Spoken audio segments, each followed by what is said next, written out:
Meanwhile, attorneys for an Eastside church sending a letter to city officials claiming the city would be infringing on its religious freedoms if it did not approve a zoning request. That request would allow the church to become a temporary shelter for migrant children. Eyewitness News reporter Mariah Medina talked to local leaders and a spokesman for the church who are at odds over the plan.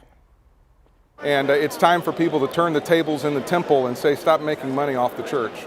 Bexar County Commissioner Tommy Calvert joining Mayor Ron Nirenberg and Councilwoman Jada Andrews Sullivan in opposition to the Second Baptist Church's plan to partner with the for-profit company Vision Quest to become a shelter for migrant children who cross the border unaccompanied.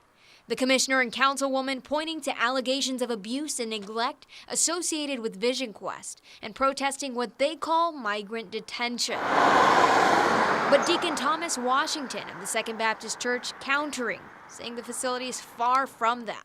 If Vision Quest wanted to open a detention center, they would have leased a warehouse with concrete floors and walls.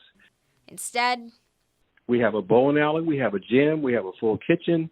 The church on Tuesday asked the city to clarify whether it was allowed to house migrant children under its current zoning type.